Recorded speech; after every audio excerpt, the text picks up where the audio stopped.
Welcome to subscribers of target 100 mathematics. और जिन्होंने अभी तक सब्सक्राइब नहीं किया है वो जल्दी से सब्सक्राइब कर लें। हाँ जी, 10th क्लास, आज हम नया चैप्टर स्टार्ट कर रहे हैं। Chapter second, polynomials. इसमें फर्स्ट एक्सरसाइज बिल्कुल इजी है। आपको कुछ पोलिनोमियल्स के ग्राफ दे रखे हैं और आपको ये बताना है कि उस पोलिनोमियल की कितनी जीरोज हैं, मतलब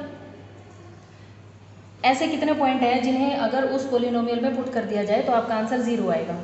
नंबर ऑफ जीरोज का मतलब ये होता है, देखिए फर्स्ट ग्राफ, ये आपकी एक्स एक्सिस है, ये वाई एक्सिस, इधर एक्स डैश होता है, वाई डैश, और सेंटर आपका ओरिजिन से डिनोट किया जाता है।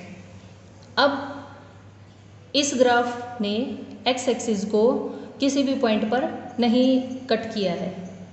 कोई ग्राफ एक्स एक्सिस को जितनी बार कट करता है उसकी नंबर ऑफ जीरोज उतनी ही होती हैं, लेकिन इस क्वेश्चन में एक्स एक्सिस को एक बार भी इसने कट नहीं किया।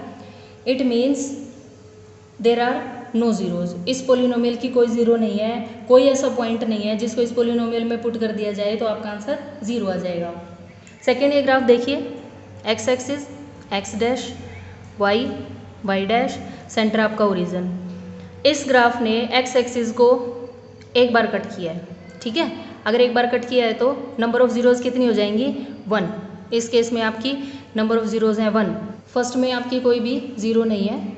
थर्ड में एक्स एक्सिस देखनी है आपने सिर्फ, 1 2 3, तो इस केस में नंबर ऑफ जीरोज कितनी हो गई, 3। X, x dash, y, y dash, origin.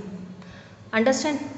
तो यहाँ पर आपकी नंबर ऑफ जीरोज 3 हो गई। यहाँ देखिए इस केस में एक्स एक्सिस को कितने टाइम्स इसने कट किया है, 2 टाइम्स, तो number of zeros 2। X axis चाहे पॉजिटिव साइड से कट हो या नेगेटिव साइड से, पर कट एक्स एक्सिस वाले गिनने हैं आपको। इस क्वेश्चन में देखिए, ये जैसे वाई एक्सिस में यहाँ पर कट हो रहा है, ये आप काउंट नहीं करेंगे, आप सिर्फ एक्स एक्सिस पर देखेंगे कितनी बार आपके ग्राफ ने क्रॉस किया है। 1 2 3 4, सो नंबर ऑफ जीरोज आपकी 4 बन गई। इस केस में देखिए, अब ये ग्राफ इस एक्स एक्सिस को टच करता हुआ निकल गया, कोई बात नहीं, पॉइंट तो मिला आपको 1 2 3, तो यहाँ पर नंबर ऑफ जीरोज कितनी हो गई, 3। और इसी के साथ आपकी एक्सरसाइज 2.1 क्या हो गई, फिनिश।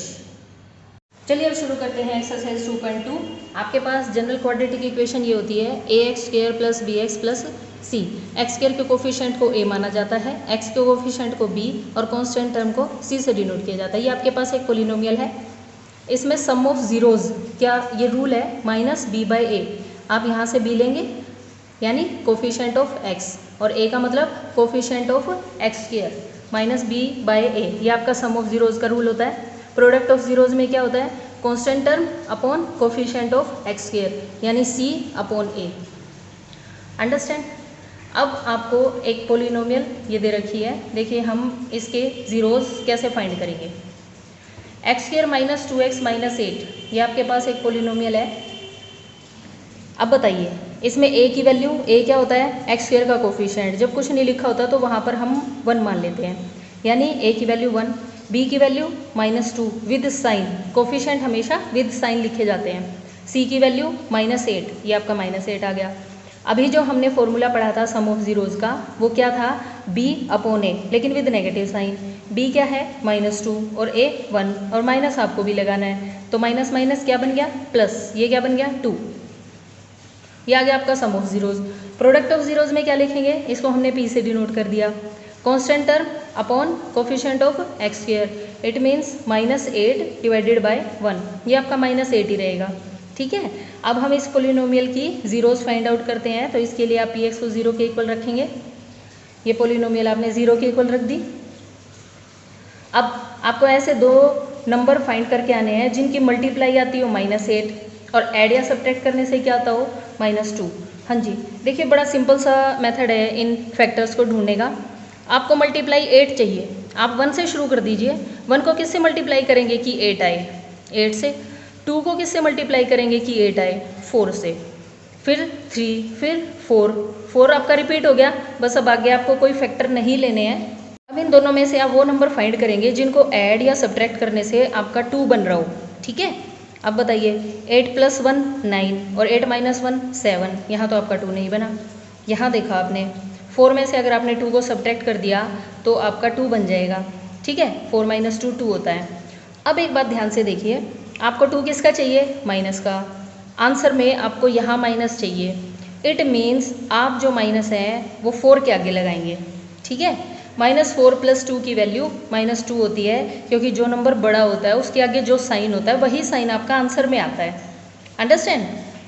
4 में से आप 2 सब्ट्रैक्ट करेंगे 2, और बड़े नंबर के आगे जो साइन होता है वही साइन आपका आंसर में आएगा। तो इट मीन्स आपके जो फैक्टर बन गए वो बन गए माइनस का 4x और 2x, ठीक है। ये हमने यहाँ लिख दिया -4x + 2x। फर्स्ट टर्म को कुछ नहीं कहा, -8 को कुछ नहीं कहना, और ये -2x को, इसको हमने फैक्टर में लिख दिया -4x + 2x। अब आप एक बात बताइए, इन दोनों टर्म में से क्या कॉमन आ रहा है? कौन है जो इन दोनों में है? सिर्फ x है। यहाँ पर आपके पास 2x थे, एक x बाहर चला गया तो एक x बचा, माइनस बचा, 4 बच गया। कौन है जो इन दोनों में है? सिर्फ 2 यहाँ x बचा, माइनस कॉमन लेने का मतलब होता है डिवाइड करना, तो 2 से आप 8 को डिवाइड करेंगे, आपका 4 आ गया। फैक्टर बनाते वक्त अगर आपकी ये दोनों ब्रैकेट सेम आ रही हैं तो इसका मतलब आपने क्वेश्चन ठीक किया है। यहाँ दोनों टर्म से x - 4 बाहर, यहाँ से x बचा, ये +2 बचा, = 0। अब आप इन दोनों नंबर्स को 0 के इक्वल रख देंगे तो क्या आएगा? आपने x - 4 को 0 के इक्वल रखा तो x की वैल्यू क्या आ गई? 4। दो नंबर की प्रोडक्ट 0 है, either this number is equal to 0 और दिस इज इक्वल टू 0। जब आपने x + 2 को 0 के इक्वल रखा तो x की वैल्यू -2 आ गई। अब आपके ये जीरोज आ गई, x = 4 एंड x = -2। अब जरा इनका सम कीजिए। सम क्या है? 2। इनकी प्रोडक्ट कीजिए, इन दोनों नंबर्स की प्रोडक्ट कीजिए। 4 × 2 = 8, -8। ये देखिए, ये आपका -8 है और ये अभी भी -8 आया। ये क्या होता है? C/A। ये आपका 2 है और ये भी आपका 2 आया। ये क्या था? -B/A। ऐसा करने से आपने ज़ीरोज़ और कोफिशिएंट के बीच में जो रिलेशन होता है आपने उसको वेरीफाई कर दिया दोनों, क्योंकि आपके आंसर सेम आ गए। अंडरस्टैंड? अब देखिए, आपके पास ये पोलिनोमियल है 4s² - 4s + 1, ठीक है। इसमें a की वैल्यू 4, b की वैल्यू -4, c की वैल्यू 1, कॉन्स्टेंट टर्म आपके इसमें 1 है। सम ऑफ जीरोज़ का भी क्या फॉर्मूला लर्न किया आपने? -b/a। This is equal to minus as it is. B की वैल्यू में आपके पास पहले ही नेगेटिव है तो आप -4 लिखेंगे divided by a, double minus plus, 4 से 4 कैंसिल हो गए, क्या आपका आंसर आ गया? सम ऑफ जीरोज़ का 1। प्रोडक्ट ऑफ जीरोज़ का क्या रूल होता है? C/A। c की वैल्यू 1, a की वैल्यू 4, तो ये बन गया 1/4। ये आपके पास sum of zeros and product of zeros की वैल्यूज आ गई। अभी हम इसकी जीरोज़ ढूंढ के लाते हैं कि इसकी जीरोज़ क्या होगी। 4s² - 4s + 1 को आपने 0 के इक्वल रख लिया। अब देखिए, आपको ऐसे दो नंबर चाहिए जिनकी मल्टीप्लाई क्या आती हो? 4। इन दोनों की मल्टीप्लाई आपकी 4 आ रही है, 4 × 1 = 4, और एड या सब्ट्रैक्ट करने से -4 आना चाहिए। तो आप क्या लिखेंगे? 1 से आप स्टार्ट करेंगे। 1 × 4 4 होता है, 2 × 2 ये भी 4 होता है। आगे तो 4 कभी आता ही नहीं, 3 4 4 रिपीट होने के बाद आपको आगे फैक्टर नहीं मिलेंगे। अब आप इन्हें ऐड और सब्ट्रैक्ट कीजिए। 4 + 1 5 और 4 - 1 3, लेकिन आपको क्या चाहिए? -4, तो ये कट हो गया। 2 + 2 4 होता है, ठीक है। अब आपको दो नंबर मिल गए जिनकी प्रोडक्ट 4 है और जिनको ऐड या सब्ट्रैक्ट करने से आपका 4 बन रहा है। अब हमें ये चेक करना है कि -4 कैसे लाएं। ये आपका 2, ये 2, आंसर तो 4 आ गया, लेकिन हमें -4 चाहिए। -4 कब बनेगा? जब ये दोनों साइन आपके माइनस के होंगे, क्योंकि सेम साइन होते हैं तो आपके नंबर ऐड होते हैं। 2 + 2 4 और साइन तो वही आता है जो बड़े नंबर के सामने हो। तो अब यहाँ दोनों इक्वल नंबर हैं तो कोई बात नहीं, साइन आपका आंसर में माइनस का आ गया। यानी आपको जो फैक्टर मिले वो क्या मिले? -2s। तो हमने मिड टर्म को ब्रेक कर दिया, इस -4s को ब्रेक कर दिया -2s में, ये 4s² और ये 1, ठीक है। अब इन दोनों टर्म में से क्या कॉमन आ रहा है? अब आप देखिए, 2 इसमें है, 4 इसमें है, तो एक तो 2 कॉमन आ जाएगा। यहाँ पर s का स्क्वायर है, यहाँ पर s है, तो आप s को भी बाहर निकाल लेंगे। तो 2s को मनाने के बाद क्या बचा? 4 का क्या बन गया? 2। आपके पास यहाँ 2s थे, एक s बाहर चला गया, एक s बच गया, और ये 2s तो पूरा ही बाहर चला गया, तो इसका मतलब -1 बचा। अंडरस्टैंड? अब आपके पास इस ब्रैकेट में 2s - 1 है, तो नेक्स्ट ब्रैकेट में भी आपका 2s - 1 ही होना चाहिए, लेकिन यहाँ तो +1 है, तो आप क्या करेंगे? माइनस को कॉमन ले लेंगे। 1 आप चाहे लिखो या ना लिखो, एक ही बात है। 2s यहाँ माइनस हो जाएगा, जो प्लस के हैं वो माइनस के बन जाते हैं और जो माइनस के हैं वो प्लस के बन जाते हैं जब आप माइनस का कॉमन लेते हैं। अब एक टर्म ये और एक ये, इन दोनों में क्या कॉमन आ रहा है, 2s माइनस 1 बाहर, यहाँ से क्या बचा 2s, यहाँ से क्या बचा माइनस का 1। अंडरस्टैंड। अब दो नंबर की प्रोडक्ट जीरो है, either this number is equal to zero और this number is equal to zero, दोनों को आप अलग अलग जीरो के इक्वल रखेंगे तो आपके पास क्या आ जाएगा, s is equal to 1/2, s is equal to 1/2। ये तो आपकी सेम नंबर ऑफ जीरोज आ गई। कोई बात नहीं, आप इनका सम देखिए, सम ऑफ जीरोज, हाफ में आप हाफ ऐड करोगे, हाफ प्लस हाफ तो 1 ही होता है, और पहले भी आपका आंसर जो है वो 1 ही आया हुआ है। ठीक है, ये देखिए ये रहा आपका 1, ये 1 और ये 1, ठीक, और ये माइनस b बाई ए के इक्वल हो गया। प्रोडक्ट ऑफ जीरोज में 1/2 की 1/2 से मल्टीप्लाई 1/4, देखो पहले भी हमारे पास 1/4 ही आई थी, अब भी 1/4 ही आई है, तो इसका मतलब हमारा क्वेश्चन ठीक है। अंडरस्टैंड। एक क्वेश्चन और देखिए आप, 6x² माइनस 3 - 7x लिखा है इन्होंने। तो जब भी आपके पास इस तरह से पोलिनोमियल का क्वेश्चन होता है तो x² के बाद x वाली टर्म आनी चाहिए, तो विद साइन आप साइन भी लेके आएंगे, -7x इधर लिख दिया, -3 इधर लिख दिया। अब आप कंपैरिजन करेंगे, a की वैल्यू 6, b की वैल्यू -7, c की वैल्यू -3। ठीक है, कोफिशिएंट्स की वैल्यू हमेशा साइन के साथ लिखी जाती है।